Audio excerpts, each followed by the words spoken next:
Previously on the Beam Chronicles. What's rule 1, Tyler? Don't talk about Charlie. Maybe you shouldn't so openly balk at opportunities for freedom. There's not exactly a lot of them on the horizon. The harder I reach for the carrot, the farther it's out my reach. I ain't getting out, not really.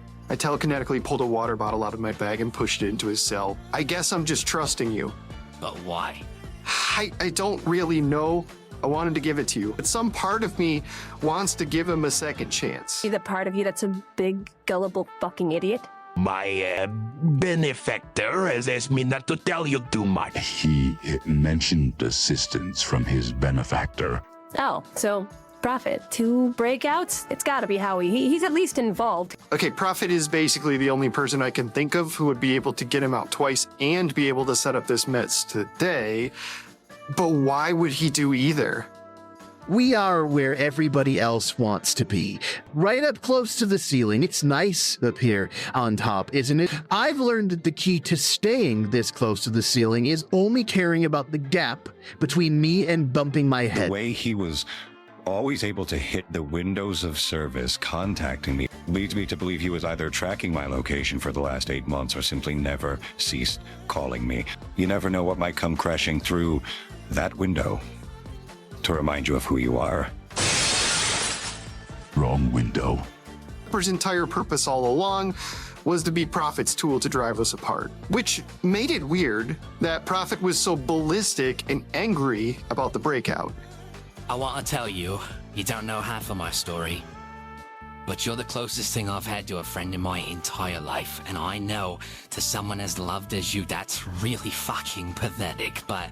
Foone, come on. Don't make it sentimental. It's just water. Drink, man. Let me get you out of your own head, distract you for a few minutes. Isn't that all we're doing here anyway? Tyler Foone was out of his cell. And not just out. Somebody got him wet. He was blue.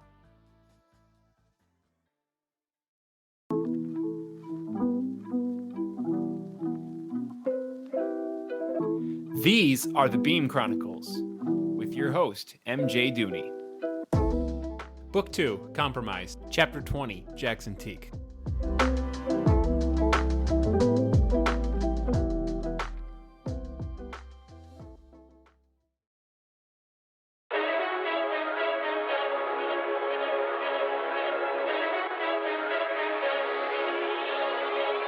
It was weird how quickly I adjusted.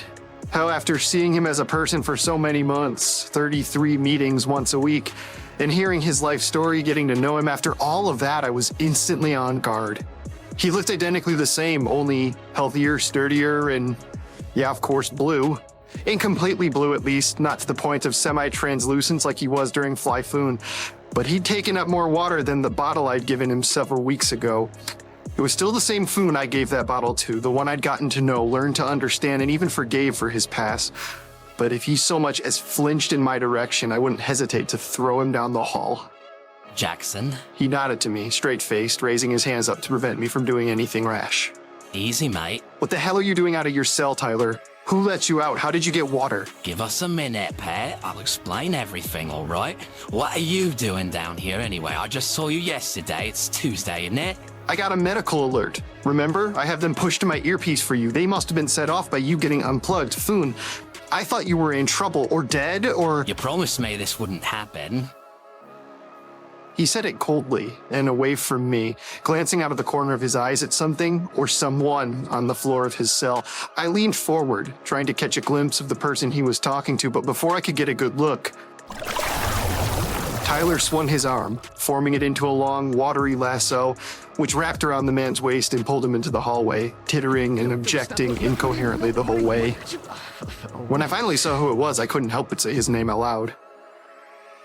Peter? No, you idiot! Cranston whined as Tyler reabsorbed the water he expended, pooled around his feet. You're ruining everything. He wasn't supposed to know I was involved. Knows a lot he ain't supposed to know, don't he? Deal I made with you, not 3 days ago, was Jaxon plays no part. You break your end, I'll break mine. I'm a fair sort of imbalance, I think you'll find. What the hell is going on here? Peter, did you let Foone out of his lockup? Why are you not at the press conference, huh? He thrust a finger into my face, swinging his entire arm to give it more oomph, and almost falling forward as a result. The Zodiacs, that was a big story for us. You're supposed to be busy. What the fuck are you doing down here? I got an alert from medical that Tyler was in trouble. What? Why in the hell would they alert you? I asked them to. Why the hell did you do that? Foone nose laughed, sheepishly glancing at the ground. I snarled at Cranston. How about since you're the one who recklessly sprang the most dangerous anomaly in the building out of the dungeons and gave him enough water to become invincible, you answer my questions first. How about you suck my dick? He sputtered in agitation, sweat covering his entire forehead. I'd never seen him this out of sorts, frustrated and discombobulated, and it would have been funny if it weren't all so precarious. I'm not telling you shit, Teaque. What are you gonna do, kill me? Puh, you don't have the guts. I could start by breaking every bone in your body, maybe, or speaking of guts, rupture your spleen. Maybe I'll drown you. Tyler added, resting a hand on Peter's shoulder, which made him yelp like a lapdog and hop into the air. Jesus, Foone, whose side are you on? I ain't on a side, you twat, but I like him more than I like you, don't I? And you told me he wasn't gonna be here. There he is, so you make it right. Tell him what he wants or I'll kill you. He winked at me. I chuckled at the absurdity of the whole situation. Fine. Peter said in the voice of a pouting 5-year-old. Fine. What do you want to know? Let's start with what the hell you're doing down here. Why is Tyler Foone out of his cell, and why are the medical reports the only reason anyone knows about it? Because I didn't realize you were getting medical reports on Tyler Foone for God knows what reason, or else you wouldn't have heard about this either. That's not really an answer to any of my questions, Peter. I know you probably don't have strong opinions one way or another about your spleen now, but I think you'll notice it once it pops. Damn it, all right. He clenched his eyes, pinching the bridge of his nose between his thumb and the knuckle of his index finger. Then he sighed, got into his story. Back when I had a lick of influence around here, I brought up to Howie a problem I saw on the horizon. I was concerned that the narrative of Ava was running thin, that people would stop being so enamored with the three of you, get bored as the masses tend to do, and when they did, you'd be exposed for what you really were. That could push the world into turning on you, and then worse on Beam and Prophet, so I had to come up with a way to keep that buzz going. An emergency injection of hype into Ava's storyline, kick you back into the spotlight-soaking gear, just in case things ever got too dull. I came up with the Arch Foes initiative. Pretty self-explanatory, I think. We'd set up specific anomalies to play your main antagonist, one for each of you. All scripted, but then nobody would know that. Drum up a juicy story, set a lore to it relating you to your nemesis. Jilted ex-lovers, maybe. Long-lost childhood friends. I didn't know. We didn't hit specifics yet. Something fake. Hell, maybe not, but heart-wrenching and powerful. Something that they couldn't look away from. Razzle-dazzle, baby. And then whenever the world started to turn against one of you, bam, hit him with another classic bout. Sydney versus Leper, another tumble. The public would have loved it. So you're the one that let Leper out. I interrupted the way he gushed about playing us all like marionettes in a stage production because it disgusted me. Peter was always finding new ways to get more disgusting. Well, yes, I did physically open the doors for him. Why? How? I'm getting there, darling. A bit of patience. I considered snapping his wrist for being so flippant, but just let him go.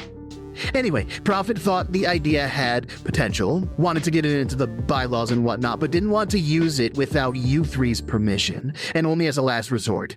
We trained the Dungeoneers on what the initiative would entail, blacked out cameras whenever I scanned my card in the elevator, limit of 3 waived, sworn secrecy, no observation or record of the visit, basically all the things we put into place for you two and your little chats. That way nobody outside or inside of Beam could implicate us for springing our own prisoners just to drum up publicity. No fingerprints. Yeah, this all sounds sickly believable as something you'd come up with, Peter. So that's why you let Leper out for the publicity? And by the way, I sure as hell didn't give Prophet my consent for this initiative, so what happened to that little caveat? You started blackmailing me. That's what happened. I needed a way to take you down, but I was powerless against your frickin' anomalistic capacities. I kept trying to go over your head and contact Howie. I asked him to step in and be the Iron Fist, but I could not reach him. For a month, I tried calling him 10, 15 times a day. No answer, no replies. Utter silence. You started getting bolder and saving people. Trevor Long, Torrin Cloud. It was all spiraling away from me. Then miraculously, a sign from above. After a month of being blackmailed, one day Prophet picked up. And he told me this whole story about Micah Single, how he was Sid's estranged brother, and how you two left him lonely when he busted Leper in the woods. Then he gave me a date and a time, and he told me to use the Archfoes Initiative framework that we had put in place to let him out.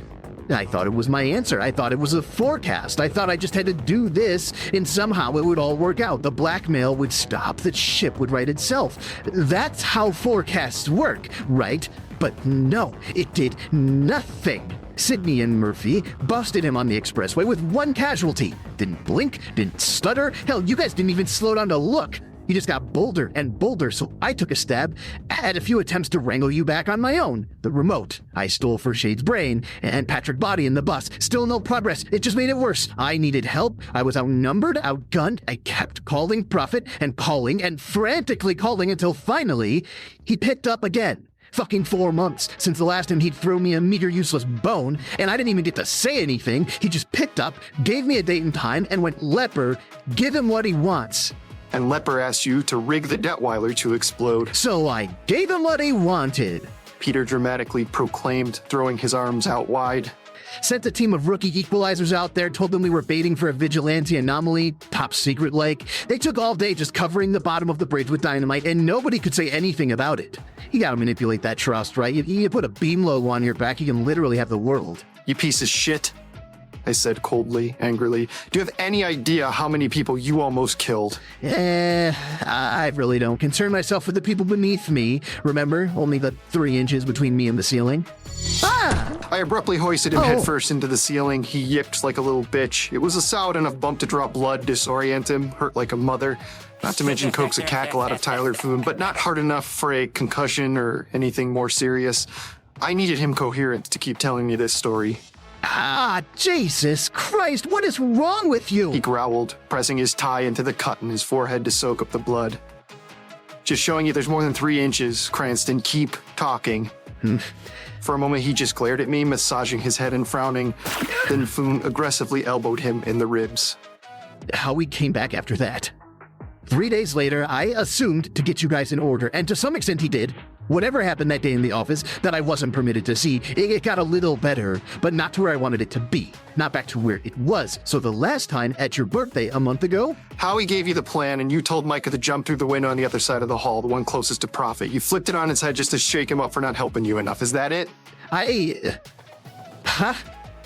He looked at me like I was speaking in tongues. The fuck? No. I don't have the foggiest idea what the hell you're even talking about, Teaque. I was just going to say I let Leper out on my own, without Prophet telling me a time or date or anything. That's why he got so mad. The ordeal of my birthday had suddenly gotten a lot more interesting. But he knew. Howie knew someone was coming in. He mentioned it to Sydney. Well, he's Prophet. He knows everything. I didn't think I was pulling one over on him. I just wanted to take matters into my own hands. I needed someone to beat you guys, to revert things to the way they were. Leper's invincible, and Sydney won't touch him. I knew you'd get drunk as usual. Charlie would take care of you, and maybe Leper could just... I don't know, end your flawless streak. Kill a random party guest in a one-on-one struggle with Sydney. Give me something to spin. Make me relevant again. I didn't count on Charlie grouping back to the party, nor did I count on Howie being so furious about me doing something he already knew I was going to do. So, wait a minute. You didn't tell Leper to jump through the wrong window. Wrong window? What the hell does that even mean, Teaque? How can the fucking window be right or wrong? He honestly didn't know. Peter was too artificial in everything he did to make a good liar, which also meant he actually did release Leper the 3rd time on his own free will, without Prophet telling him to do so. And if this whole story was the truth, which I had no reason to believe it wasn't, Howie didn't even give Leper a specific window to jump through because he had no influence over that particular breakout whatsoever, but he still knew it was coming, still intimated to Sydney that something was going to remind him of his isolation. And if Prophet knew something was going to happen before it happened, but played no role in planning it, that obviously meant he forecasted it, but only wrong. Howie forecasted the Leper incident at my party wrong. He got most of it right, who was coming, when, why, even the bulk of the how, but he forecasted the wrong window.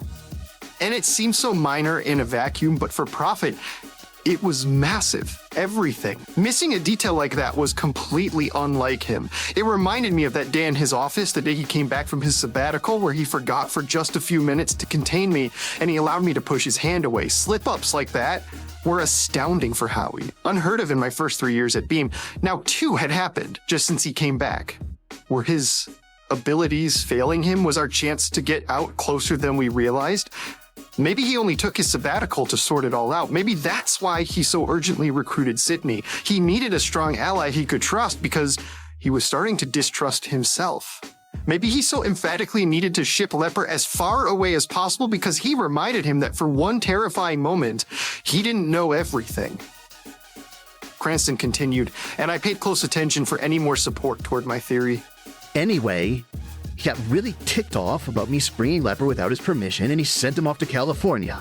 That's when he told me the whole time we were just letting him out to schism you three, to get Sydney to switch sides or whatever. Nothing to do with the blackmail or the disobedience, none of my stuff. I felt so used. Like Patsy, a middleman, a messenger boy, a pawn in his grander schemes, with no concern for me at all. Yeah, don't feel too special. Petey treats everyone like that. I dismissed him easily, automatically, which made the furrow in his brow etch even deeper.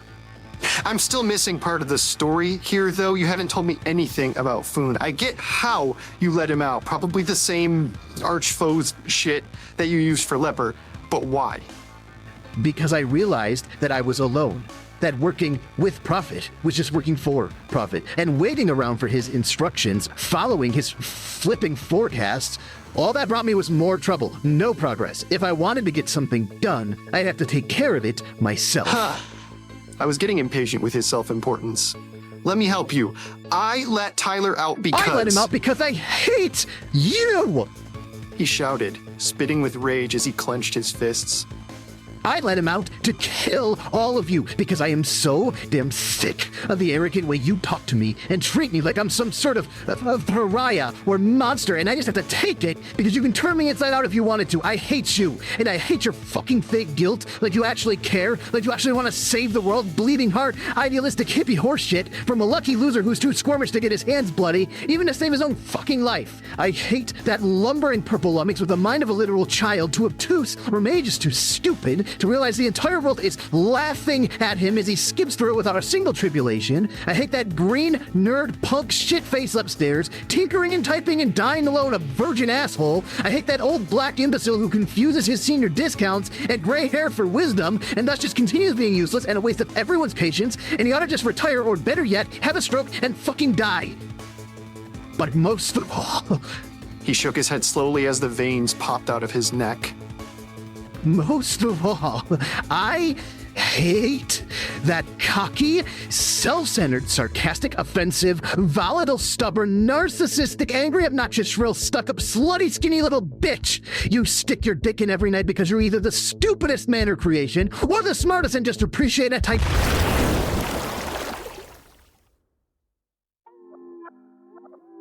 It was just about to be my first kill. But before I could move to do it, Foone shot a jet into the side of his head. Bits and pieces of his scalp, his skull, his brain splashed back once his face splattered against the nearest wall like a rotten pumpkin, and I had to avert my eyes from what was left of him on the floor, twitching, mostly headless in a bruised, ghastly, pulpy wad.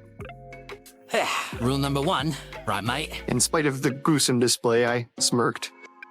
Good riddance. Guy talk too much. He tried to say it with his old cavalier malevolence, but I had seen a side of Tyler Foone over the last year that made his illusion impossible to reconstruct. All of his bluster was gone for me, and behind it sat the dilapidated husk of a broken romantic. He'd killed Peter, but half a beam wanted to do that. We could deal with Peter later. I had to focus on Tyler now. I had to get him back to where he was before he did anything else destructive. Tyler, release all the water you've absorbed and go back into your cell. I'll take care of this.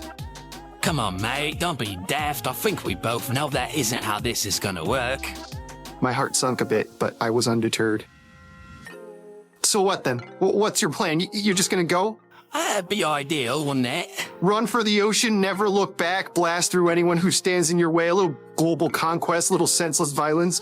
Back to the same wicked son of a bitch I locked up in here 2 years ago, right? See, this right here?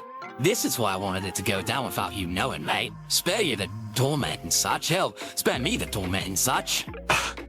And how long would that secret hold up? We'd be busting you in 10 minutes anyway. Thank God I found you when I did. He could just let me go. Pin it on Puss Bucket over there. You think Prophet would allow you to just leave, regardless of who let you out? No, but maybe I like me odds gunning it. After all, Pete told me it's raining today. Manna from heaven. Even you'd be hard-pressed to catch me in that. Get to the ocean and I win. Maybe even against Howie. Tyler, there's still a chance for you to get out permanently. But if you go now, that chance is dead. You know that, right? There's no way in hell Sydney and Charlie would overlook a third breakout attempt. Even Howie might bury you for leaving again. 3 strikes. You escape and you're one shot. Your last chance. It's all over. Did it ever stop? What do you mean? Look, mate, I never foresaw the bond we'd make back when we started, and that's sincere as ever. And maybe, and I mean maybe, I could have reached the purple guy way I reached you, but Charlie, you think in a million years I would have gotten her to sign a piece of paper welcoming me to the gang? It was over before it started, Jaxon. I had no shy of freedom down this path. We both sort of knew that all along. Hell, we discussed it, didn't we? That's not true. You're just assuming. You don't know Charlie like I do. Look, I know that it looks bleak, and it's a long road, but remember what I told you on day one. You're not going to get many more opportunities. Yeah, I mean, that was the line that got me to the negotiating table, but it all hinged on the premise that stupid fucks wouldn't spring me to settle their scores no more. And look who came waltzing up to my door just today, stupidest fuck of the lot. You can't tell me I ain't getting another opportunity. I have one. Right now, mate. He nodded down the hallway past me to the open elevator, awaiting his breakout. You're asking me to sit in there for who knows how long, leverage this open path to liberty on the off chance that Charlie Shade grows a soft spot for me. The 1 in a trillion shot I get out by the book. Don't give up on Charlie so readily. Don't give up on yourself so readily. We can still do it clean, but if you go like this, Ava will have to bust you. We'll have to stop you. We don't have a choice. And not only will it kill the single shot at freedom you have left, just the fight alone puts a lot of innocent people at risk to get hurt. I mean... He shifted his weight uncomfortably, averted his eyes away from mine, then grumbled. Not people I know. No, fuck that. I insisted while he continued to avoid my gaze.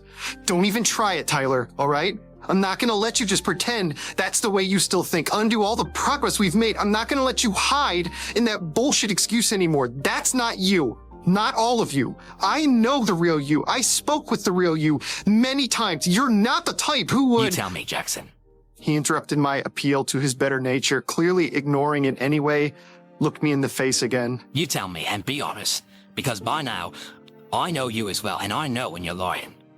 And if you can answer yes to this question, I'll go back in there, drain myself, sit on me ass, suffering and dry and towing the line of death, and I will wait forever until the day I get the pass from your lover to join your crew. But only if you can look me straight in the eye and tell me you think this is my best shot at getting free. Are you free?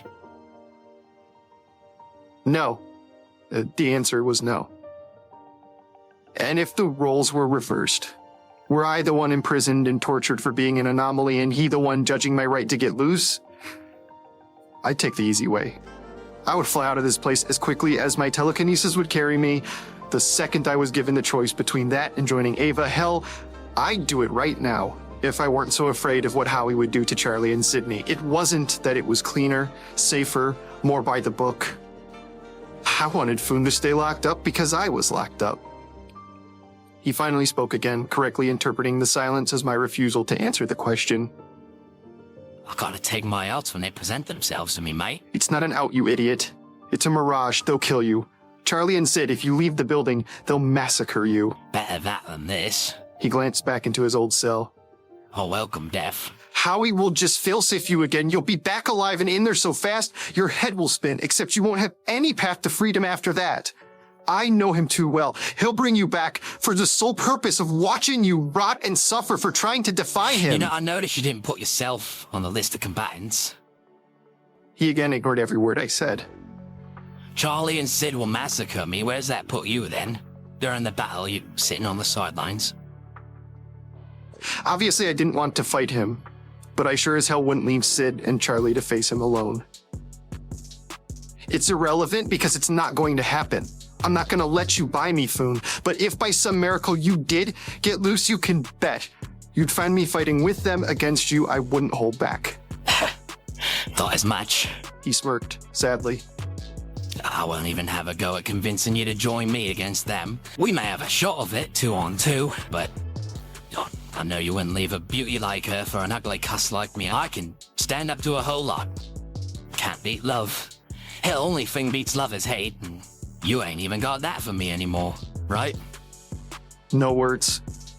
I considered touching my boner rock, getting Charlie down here, and him locked up immediately, but I hesitated out of that lingering fondness, that twinge of hope, that quixotic hero in his soul would take the noble fool's way. Hope was so scarce these days, I had to give it a complete chance. He sniffed, wiped the underside of his eye with one finger, then snorted. Guess even my best friend has better friends.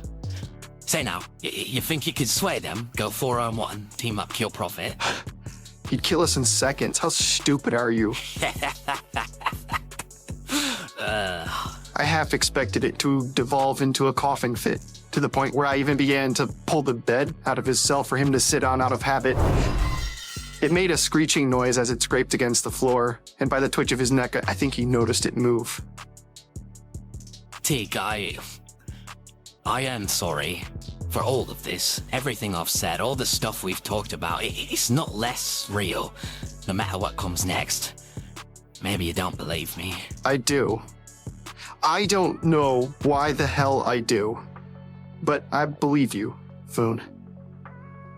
And as we faced off in the hall of row 1, the prisoner and the puppet, maybe just 2 of each, we shared a smirk that said everything. The comedy of it, the nonsensicality. How in the hell were we on such different sides, constantly at war, when all we wanted was the exact same thing? In any other world, especially considering our last year, I'd be Foone's ally. I was already his friend.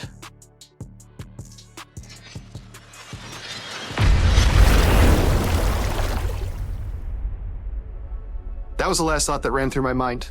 I never even began to expect it when he blasted me with a jet, flinging me down the hallway into the back of the elevator. I heard my neck crack, then darkness. I unintentionally relinquished my fate to the mercy of Howard Prophet and his failsafe for the second time in my life. Thank you for listening to the Beam Chronicles, a fiction podcast written and produced by me, MJ Dooney. Boring stuff first, 5 stars on Spotify, Apple Podcasts, or whatever. It's small, but it's actually really, really cool to see new reviews. Also social media, Instagram, YouTube, TikTok, Twitter. All of it's pretty barren. Except, I guess YouTube has some stuff now, because it's the episodes that you're listening to. And then they have this AI thing which keeps recommending that I make videos like A Day in the Life of Charlie Shade and exploring fan theories about the Charlie Shade universe. And I'm like, dude, first of all, I barely get the episodes out. I'm not going to make supplemental content. And second, if I started making fan videos about my own story, I feel like the overwhelming delusion with which I approach this entire project will have hit critical mass at that point. I had a thought though, because a few people emailed me this week and that was really cool. And maybe I need to give specific things that I want you all to email me about, like a question of the week sort of thing. So I'm gonna try it. I want to know how you heard about the show and where you are listening from. I do get some metadata about that from my hosting site, but it's kind of hard to disaggregate because it's super disorganized. For example, I know I have a good Zurich following, but I mostly know who that is. Hey, buddy. And Detroit, of course, that's my wife. But Mobile, Alabama accounts for 2% of my downloads. Marietta, Georgia is 2%. Hackney, real British people are hearing my Tyler Foone accent. Okay, that's cool. Hopefully nobody from Poland hears me just kind of slide Russian over a little bit for Leper. I have 4 downloads in Africa. I kind of hope it's the same person who got through the first 4 episodes and was like, you know what? Not for me. But anyway, tell me where you're at. I'd love to hear this kind of stuff. beamchronicles@gmail.com. Also worth mentioning, I'm only about 500 listens away from my 5,000 download, which is significant, I think. It helps that I've made 45 episodes, but yeah, I'll let you guys know when we hit 5,000. Hopefully it's this month, but probably more likely around April. All music and sound effects were sourced from the Epidemic Sound Library. Special thanks to Sergio Duarte for creating the cover art for the show, and thanks again for listening.